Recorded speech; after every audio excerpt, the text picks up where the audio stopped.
Olá pessoal, do teórico ao prático, explorando os conceitos de circuitos elétricos. É um tema, um título de aula bastante abrangente, mas que cabe ao apresentador, professor, definir a profundidade dessa exploração, né? Antes de a gente começar essa explicação, eu peço só desculpas pela iluminação da sala, que está atrapalhando um pouco não, consideravelmente, ao que está escrito na transparência, então de modo que algumas coisas que eu vou ler, vocês não vão conseguir enxergar, algumas eu vou colocar também aqui na lousa, perfeito? Então veja, convido vocês a olharem a sala de vocês, a casa de vocês.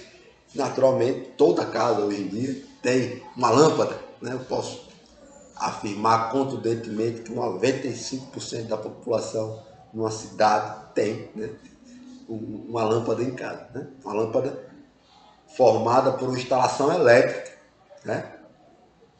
A sala também me impede de eu fazer isto que eu vou pedir para vocês, mas naturalmente vocês podem fazer isto. Tem um interruptor na parede, que aí você aperta o botão e aí a lâmpada acende. Você aperta novamente e a lâmpada apaga. Por que isso acontece? E, indo mais um pouco além, qual é a relevância desta pergunta com o tema da nossa aula? Bom, eu quero chegar ao final da exposição mostrando que tem tudo a ver. Eles estão relacionados. O que faz com que essa lâmpada seja acesa é a existência de um circuito elétrico que por dentro da instalação elétrica tem um circuito elétrico. E é exatamente entender esse conceito básico por trás do acendimento de uma lâmpada que eu julgo ser pertinente para o entendimento de toda e qualquer nuance que pode vir com um acréscimo de conceitos relacionados. Então, dentro dessa seara, a nossa aula vai partir desse princípio, do princípio básico. Entender o que é um circuito elétrico, certo? As grandezas associadas à existência de um circuito elétrico. E qual é a utilidade deste dispositivo, desta tecnologia na nossa vida. Então, estudar circuito elétrico, pessoal, é estudar cargas em movimento. Por quê? Um circuito elétrico, por definição, como está aqui na lousa, nada mais é do que cargas elétricas em movimento que podem constituir um caminho fechado. Que caminho fechado é esse? Será que a carga vai andar na calçada e vai voltar para o mesmo ponto? Não, né? Então, por que não? A gente está tratando de processos microscópicos, algo que acontece onde a gente não consegue enxergar, mas a gente consegue ter uma resposta sensorial por algum tipo de observação, de percepção, de como esse fenômeno acontece. Veja, cargas elétricas, microscópico. Então, o caminho que uma carga, que a gente vai tentar delimitar, é um caminho constituído, por exemplo, com um material como esse, como um fio. Aqui, ó, só pelo fato desse fio existir, né, íons estão, moléculas, né, íons positivos ou negativos, íons carregados positivamente ou carregados negativamente, estão, elétrons livres, né, estão aqui nesse material. O que é que faz que qual é responsável por o que acontece para que eles possam agora ter um movimento ordenado numa média, de tal maneira que a gente possa ter uma utilidade prática desse ordenamento eletrônico, né, desse movimento, né, conduzido, vamos colocar assim. Os circuitos elétricos, eles revolucionaram nossa compreensão de mundo. Depois de 1800, quando Volta, né, criou a pilha, não esta pilha, mas o pai dessa pilha aqui, por exemplo, a gente conseguiu dar um salto gigantesco em termos de modernização, de avanço social. A compreensão de do caminho da eletricidade, né, nos elevou de patamar social e tecnológico de uma forma estrondosa. Circuitos elétricos estão presentes em todas as tecnologias que a gente tem, sobretudo as digitais, né? Certo? Hoje em dia. Então, pessoal, o que é um circuito elétrico? É um caminho fechado no qual cargas elétricas se movimentam. Como que isso acontece? Então, veja, eu trouxe o circuito montado, mas para entender o que é isto aqui, cada componente desse circuito, ou até mesmo ver um outro tipo de circuito na prática, vamos tentar imaginar o seguinte.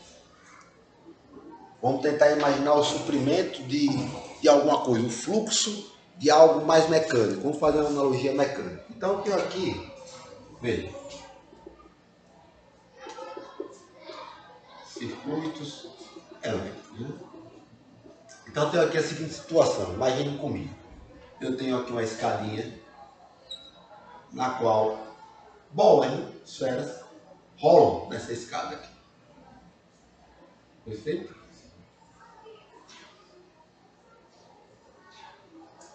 Com esse movimento. É?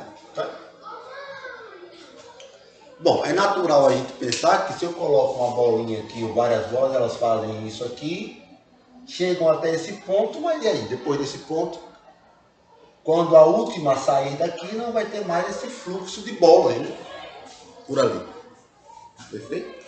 Qual é uma maneira eficaz que faça com que esse fluxo de bolas massivas, macroscópicas, possa continuar? Bom, se eu colocar um camarada aqui com a missão de pegar uma bolinha do chão e levar para cá,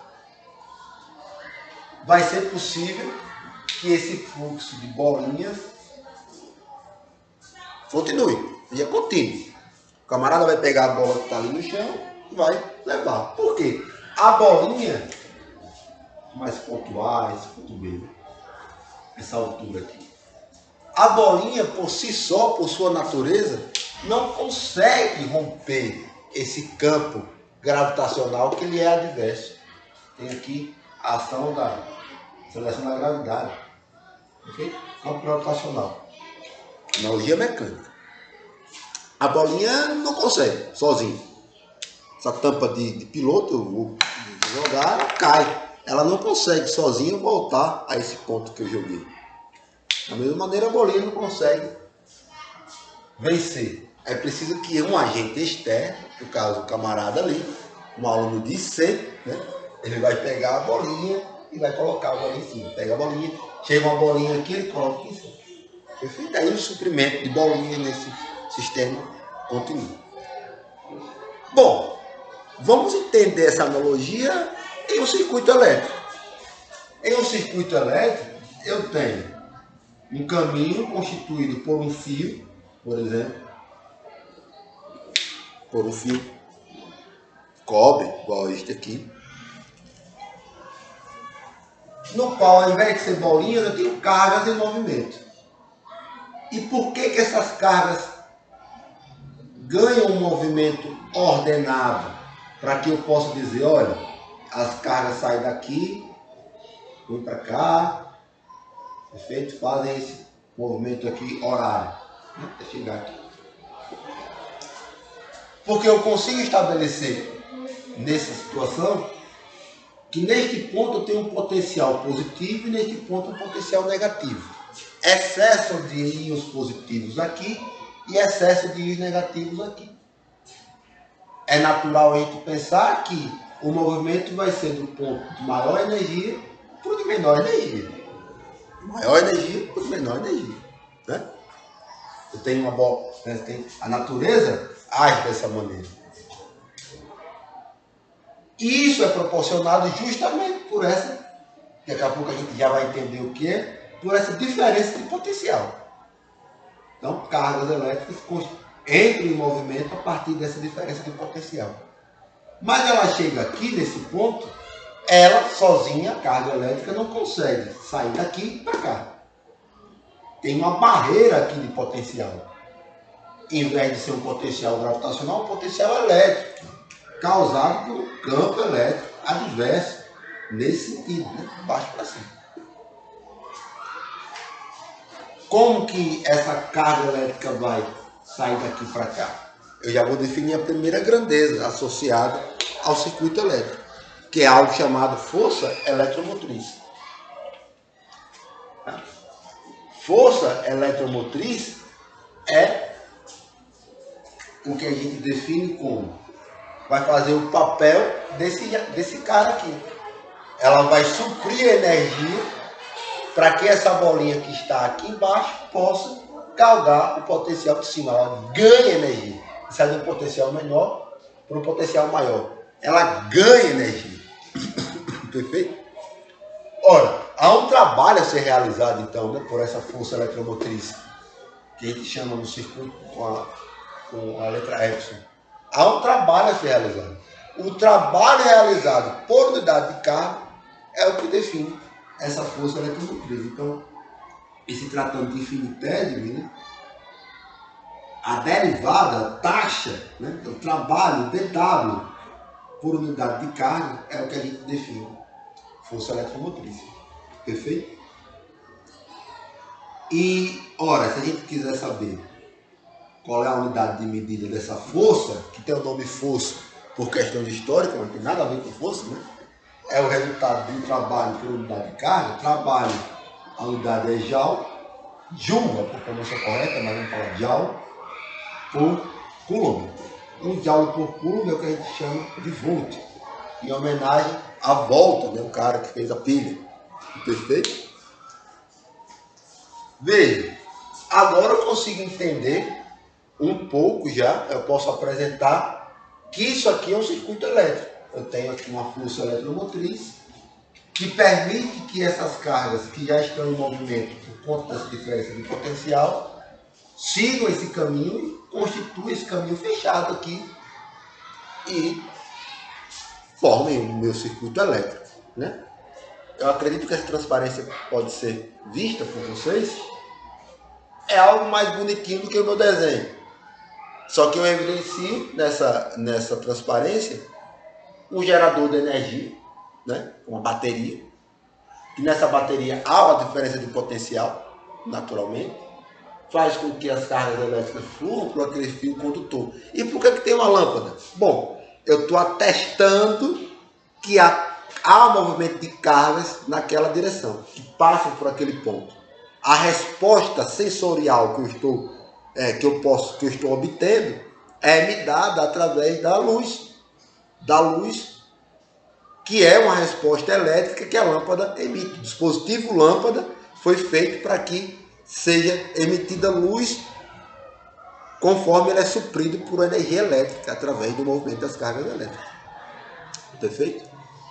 É isso aqui, uma bateria, uma lâmpada, né? Fios. Então eu pego essa bateria, essa aqui está mais nova, fica melhor. Eu conecto esses fios aos potenciais da bateria e eu vou ter a resposta luminosa, a lâmpada acendendo. Circuito aberto, circuito fechado. Isso aqui acontece, isso acende, porque as cargas em movimento estão constituindo um caminho fechado. Veja quantas aplicações a gente consegue ter a partir de criar um dispositivo no qual a gente consiga fazer com que cargas fluam por um caminho fechado. Uma resposta que a gente pode obter, por exemplo, é o acendimento da lâmpada. Claro que o circuito pode ficar meio mais bonito do que isto aqui, mas esse aqui é o básico do elementar. Eu construí um circuito mais bonitinho com outra bateria, essa bateria aqui de 9 volts, significa dizer que a barreira de potencial que as cargas têm que romper para formar um circuito, para que acenda essa lâmpada, é de 9 volts. Neste caso, não. Neste caso, é uma barreira de potencial que eu vou fazer de 3 volts, duas pilhas de 1,5 volts. Conectei o circuito e aqui eu tenho, conectei os fios, e aqui eu tenho uma lâmpada. O circuito está aberto. Quando eu fecho, a lâmpada acende. Eu fechei o caminho fechado. Carga de movimento que constitui o caminho fechado, eu tenho um circuito elétrico. A prova que há passagem de corrente elétrica por esse caminho de carga elétrica, né? Por esse caminho que a gente vai chamar de corrente elétrica, é o acendimento dessa lâmpada. Isso aqui é um circuito. Pessoal, isso aqui é a base de todo e qualquer circuito que a gente pode encontrar. Evidentemente que eu posso colocar mais dispositivos neste caminho a depender da necessidade que eu queira. Nesse caso, eu só quis acender uma lâmpada. E para que eu acenda a lâmpada, basta isto. Para que eu acenda essa lâmpada em especial, basta um circuito dessa maneira. Se eu quiser ligar, se eu quiser usar outros dispositivos, eu tenho que acoplar o meu circuito, montar o meu circuito de acordo com a minha necessidade. Perfeito? Claro que explicar a construção, o uso de circuitos elétricos para variados fins é um curso completo. A gente vai limitar nessa aula o entendimento básico de um circuito simples. O que é que acontece aí? Porque você entendendo isto, quando você analisar circuitos mais complexos em termos de dispositivos acoplados, você já vai ter a noção básica do que acontece em um circuito simples, que é um caminho, cargas e movimento que pode constituir um caminho fechado. Esta é a definição. A gente vê na física, na engenharia, né? Diagrama dessa maneira, não está dando para ver, mas, bom, são representações de circuitos elétricos de uma maneira que a gente possa entender como é que a gente pode ver a representação do circuito elétrico, por exemplo, em questões, em problemas, nos livros de texto, por exemplo. Né? Então, circuito aberto, interruptorzinho aberto, essa chave liga, desliga aberto, circuito fechado, propiciando a passagem ordenada, né, das minhas cargas elétricas ali para aquele caminho em específico, certo? Bom, quais são as grandezas associadas a esse movimento? Nessa transparência aí, não dá para ver, eu tenho esta grandeza que eu defini aqui, força eletromotriz, certo? Mas a outra grandeza associada a esse aos circuitos elétricos, que é, de fato, o que a gente compreende por diferença de potencial. Veja, diferença de potencial, por definição, é a energia potencial por unidade de carga. Energia potencial, veja que não é trabalho, né? Energia potencial por unidade de carga. Isso é energia potencial elétrica, ou diferença de potencial. Diferença de potencial porque a gente avalia essa diferença entre dois extremos, né? Entre duas extremidades do circuito. Tem aqui, por exemplo, A e B. Vou botar aqui. A e B. Perfeito? Por definição, isso é o que a gente chama de diferença de potencial, DDP, ou tensão elétrica. E a gente vê naturalmente qual é a unidade de medida dessa grandeza, né? Novamente, Joule por Coulomb, que isso aqui é volt. Vou fazer um V mais aberto para a gente diferenciar esse V de diferença de potencial para V de volt. Uma grandeza associada ao circuito elétrico, né? Outra grandeza é corrente elétrica. Definição clássica: carga de movimento ordenado, e aí vamos abrir um parênteses no ordenado, constitui corrente elétrica. Ordenado no sentido de ter um sentido definido, preferencial. Elétrons livres estão a rodo percorrendo este fio, por exemplo. Não tem uma ordenação aqui. Eu não posso dizer que há um sentido preferencial. né? Eles, inclusive, a velocidades da ordem 10 elevado a 6 metros por segundo. Perfeito? Passam por aqui.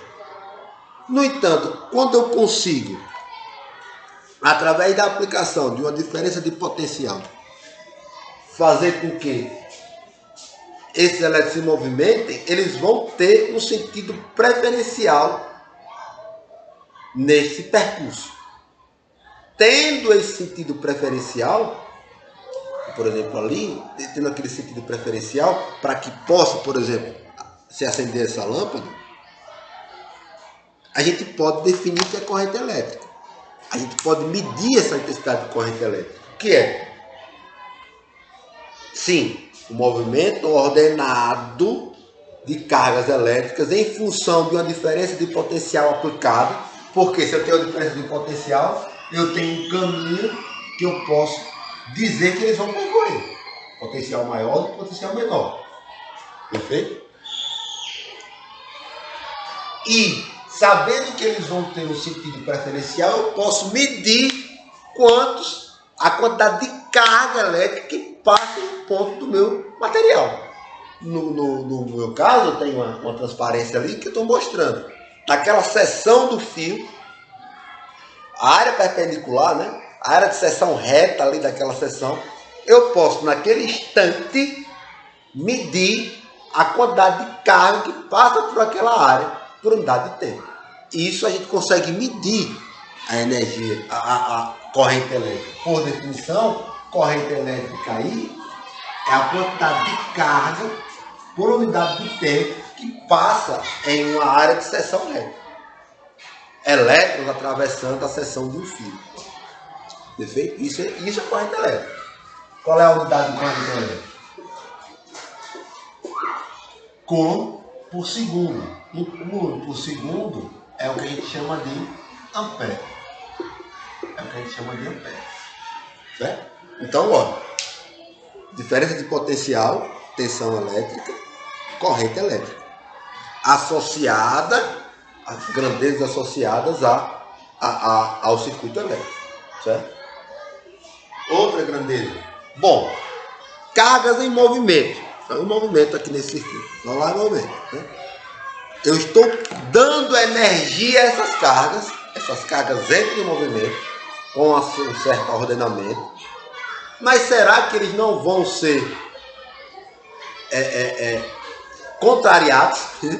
Então, as cargas vão fluir livremente pelo material, porque ela tem energia, ela vai fluir livremente. Cabe a gente pensar que vai haver uma resistência a esse movimento. Resistência no sentido literal, né? E resistir à passagem de elétrons naquele material é o que a gente chama de resistência elétrica, que por definição é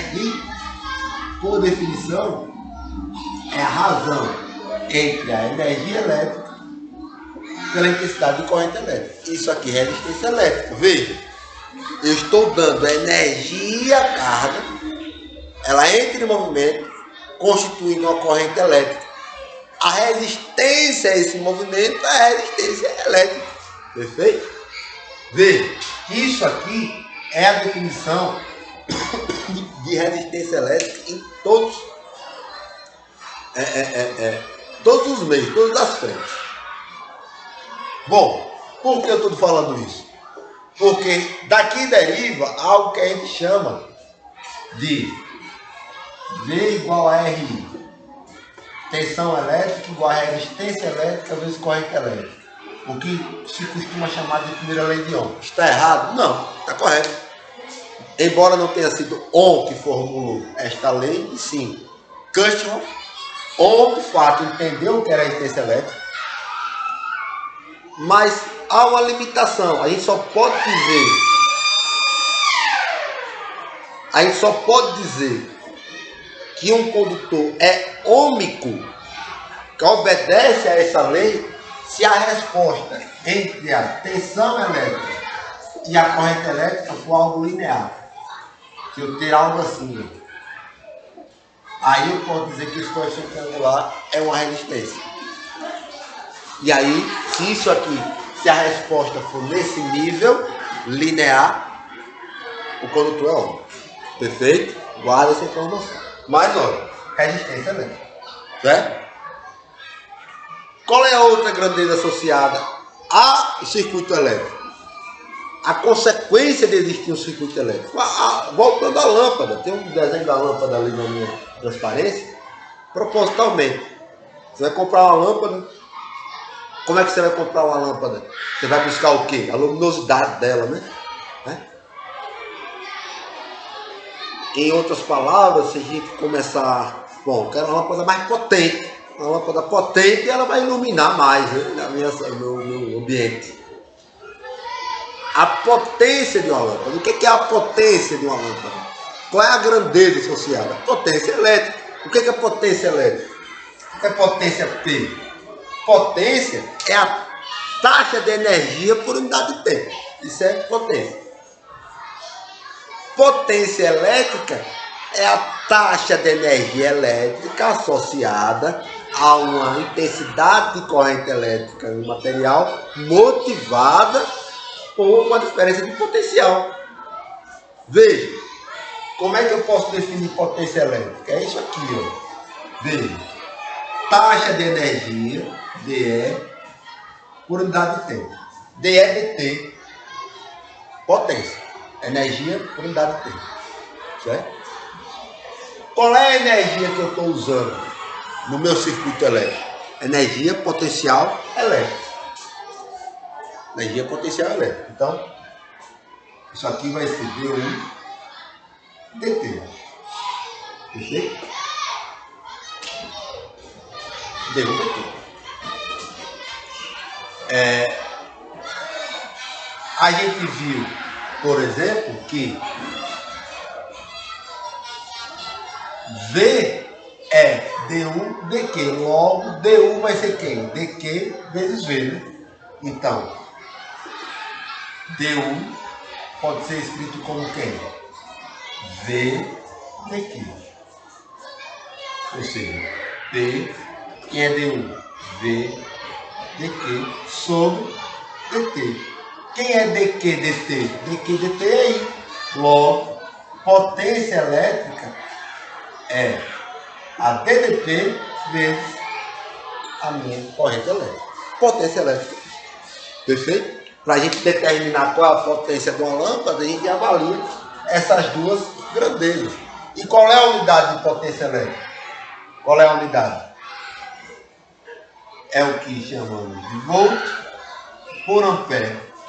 Volt vezes ampere é 1 watt. J volt. Perfeito? Agora, tendo a existência no circuito de um componente resistivo, um resistor, por exemplo, que a gente vai ver daqui a pouco que é, essa potência pode ser escrita, pode ser dada a partir da definição de resistência elétrica. Se eu tenho V vezes I, e eu sei que V é RI, ó, P vai ser quem? V de RI, R I ao quadrado. E eu sei também que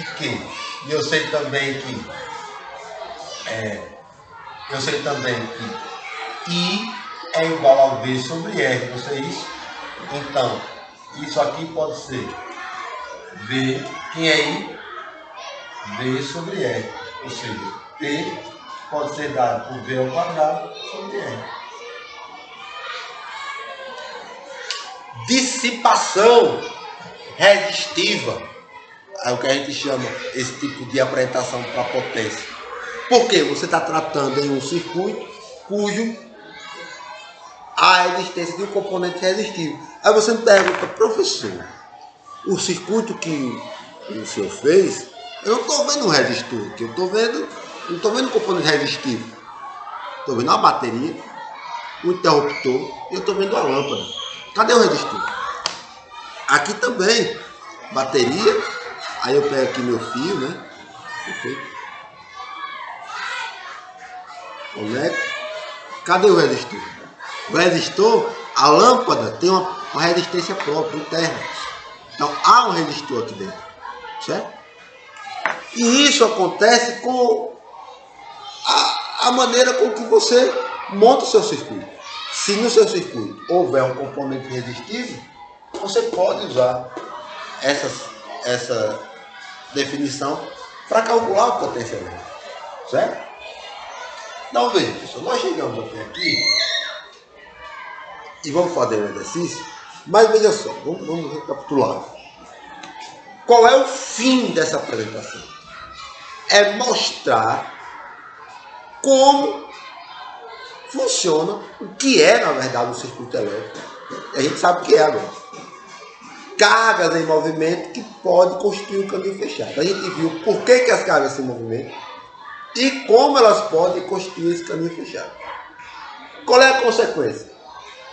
Toda tecnologia que tem eletricidade nos seus componentes tem um circuito elétrico. Aí eu pergunto, qual é a tecnologia? Como seria um mundo hoje sem eletricidade? O circuito elétrico está em todo lugar. Até no nosso corpo. Nós temos respostas elétricas motoras.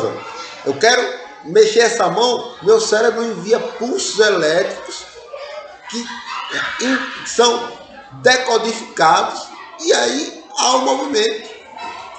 Significa dizer que meu corpo é condutor de eletricidade. O meu corpo age como um fio condutor. E o que é o material condutor e o material isolante?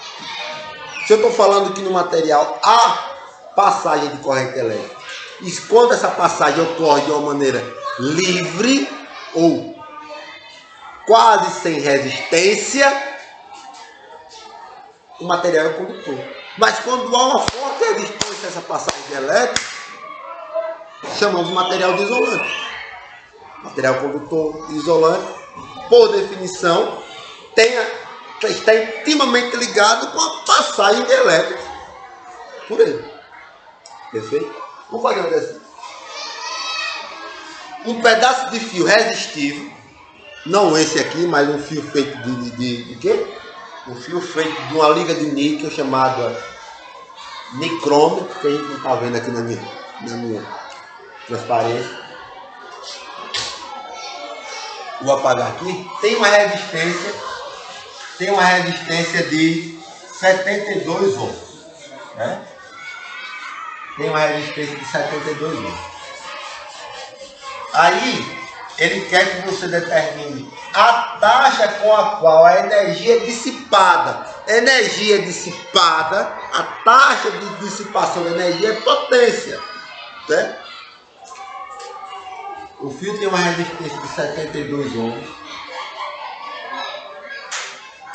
e é submetido, na primeira situação, a uma diferença de potencial de 120 volts. Qual é a potência? A taxa com a qual a energia é dissipada. Qual é?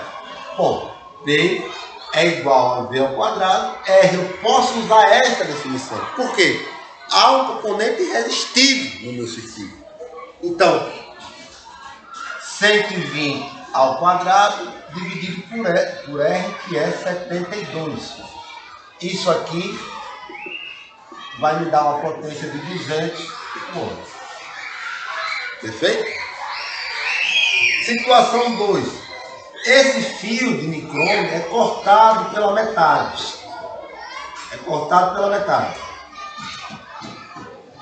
Cortou.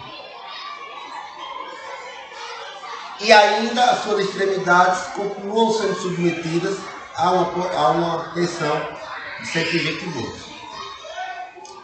Qual é a potência resistiva aqui? Olha, neste caso, a resistência não é mais 72, é 72 ohms por 2, que é quanto? 36 ohms. Cortado pela metade, né? Perfeito?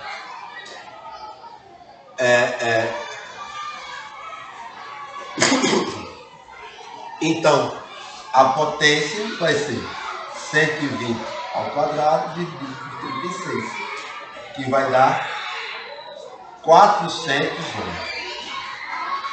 Vai perder. Logo, a potência total desse fio vai ser P 2 vezes P' na metade. Né? Então, P vai ser 800 ohms. Ó, 4 vezes mais, né, a primeira. Perfeito? Bacana? Aí está a resposta da transparência. Mais um. Aqui, pessoal, nesta segunda questão, primeira questão, nessa segunda questão, ele está mostrando o seguinte, duas tabelas que dá para ler aí, mas eu tenho dois dispositivos. E ele quer saber qual dispositivo é ômico. Qual dispositivo é ômico. Para isso ele me deu valores de potência e de energia elétrica, de corrente elétrica. No primeiro dispositivo eu tenho 2, 3 e 4. E eu tenho I valendo 4,5, 6,75 e 9. Aqui dispositivo 1. No dispositivo 2, eu tenho novamente V e I, eu tenho 2, 3 e 4. Aí eu tenho 1,50, 2,20 e 2,80. Para um dispositivo ser ômico, a resposta da corrente elétrica em função da diferença de potencial aplicado tem que ser linear. Ou seja, o gráfico entre V e I tem que ser uma reta, cujo coeficiente angular vai ser R. E como é que eu sei que isso aqui é uma reta? Se para valores diferentes de IV, R for constante, o coeficiente linear, o coeficiente angular, perdão. Perfeito? Como é que eu calculo o coeficiente angular? Bom, R, eu pego dois valores de, por exemplo, delta V, vamos colocar assim, sobre delta I, em termos de número, tá certo? Em termos de número, Então, vou colocar 4 menos 3 sobre 9 menos 6,75. Certo? 4 menos 3 dá 1.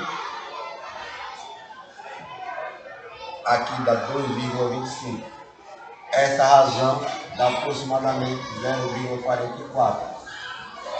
O mesmo ocorre se eu pegar, por exemplo, 3 menos 2, 3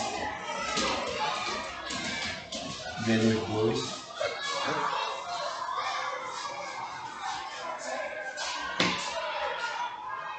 3 menos 2, 44, e 6,75 menos 4,50. Dá 1 novamente, e aqui embaixo está quanto? 2,25. Essa razão também dá 0,44. Certo? Ou seja, a gente já percebe que o resistor, o componente ômico, vai ser de fato esse cara aqui. Se você fizer com outro valor, 4 menos 2, cara, essa razão também vai dar 0,44. O que de cara a gente já percebe que não dá aqui, né? Essa resposta não é linear, né? Não é linear. Esses valores aqui não me dão uma resposta linear. 2,50, 3, 2,20, mais 4, 2,80, tá vendo? Veja que daqui para cá, por exemplo, 4,50 mais 2 dá, aqui dá 4,50, dá 2,25, 2,25 mais 2, 6,75 mais 2,25 dá 9. Esse cara tem uma resposta linear, ao contrário disso. Então, o dispositivo 1 é o dispositivo que tem uma resposta ômica. Perfeito? E aí, chegando ao final, não sei se vai dar para ver a transparência, mas eu quero mostrar alguns componentes. Eu trouxe aqui, não transparência, mas eu trouxe aqui o fio. pino, né? Perfeito. Resistor, tem uma foto do resistor ali. Pilha, a bateria. Pilha, bateria. Ali tem uma foto do interruptor, que é uma chave liga-desliga dessa aqui, certo? Então, componente de um circuito, que vão variar. Você pode ter um capacitor, um transistor, a depender do fim que você quer. Para essa aula eu quis trazer um circuito com esses componentes, porque eu queria acender uma lâmpada. Por quê? O conceito por trás do acendimento de uma lâmpada em um circuito permeia e embasa todo o entendimento da construção de um circuito com mais componentes para variados fins industriais e tecnológicos. Certo? E como é que a gente pode levar, por exemplo, essa prática para a sala de aula? Tem um QR Code aqui na tela, que foi um artigo, vai direcionar um artigo que eu publiquei na Revista Brasileira de Física, no qual eu construí um circuito elétrico, mas não somente com a bateria e um fio de cobre. Não. Naquela construção, no artigo, eu mostro como a gente pode construir um circuito elétrico usando outros componentes. Além do fio de cobre, uma solução iônica, uma solução feita com água e sal. E vamos ver a resposta dessa solução. Veja, olha só, essa bateria está um pouco mais utilizada, mais velha. Veja só, eu vou pegar esse fio e vou conectar aqui e a gente vai ver a resposta. Tá vendo? Olha a intensidade luminosa que eu estou vendo. Uma bateria de 9 volts. Eu vou pegar uma bateria mais nova e vou fechar o circuito aqui. Olha a intensidade do brilho da lâmpada. Percebe? Na atividade que eu propus nesse artigo, eu modifiquei a intensidade do brilho da lâmpada, ou seja, a intensidade da corrente elétrica que passa no meu circuito através da concentração salina de água e sal que eu tenho ali no meu composto.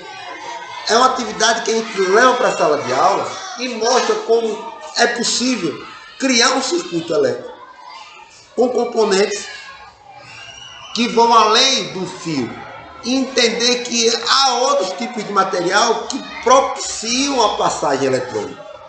Os elétrons livres da minha solução salina, da minha solução iônica, eles se comportam de uma maneira tal que é possível constituir esse caminho fechado, é possível construir um circuito e é possível gerar a corrente elétrica. A corrente elétrica é percebida naquele ambiente, naquela composição, naquela conjectura, né?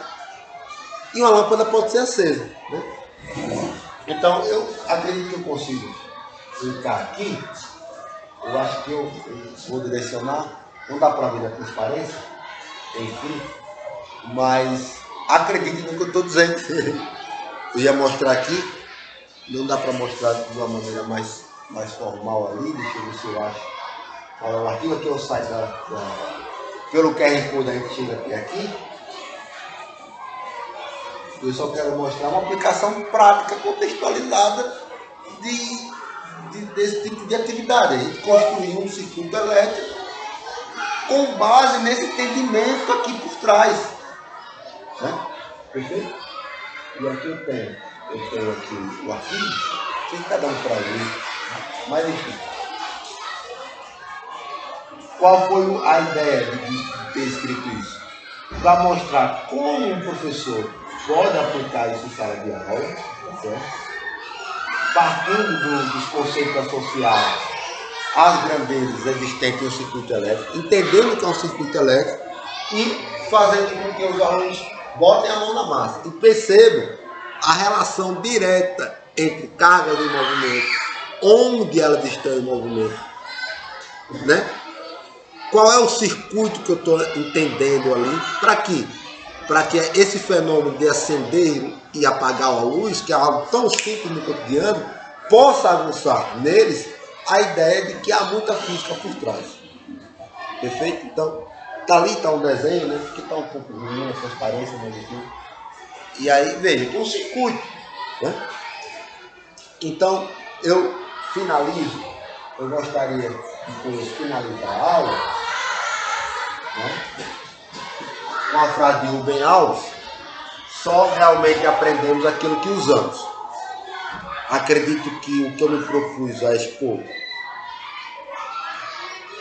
os aspectos básicos, né, fundamentais por trás do circuito elétrico, o que é um circuito elétrico, para que ele serve, né, quais são as grandezas associadas, as aplicações, e esse entendimento básico que a gente apresentou aqui, nos propicia uma base para um curso de eletricidade que envolve, de fato, mais conceitos associados a circuitos. Como é que a gente pode ligar, por exemplo, mais de uma lâmpada, né, e colocar mais dispositivos, mas quanto mais complexo se torna o nosso circuito, a base de entendimento é isso: cargas em movimento, que constituem um caminho fechado.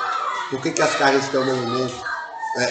Qual a consequência e a aplicação disso? Parte do que foi dito aqui. Perfeito? Então, muito obrigado e até a próxima explicação.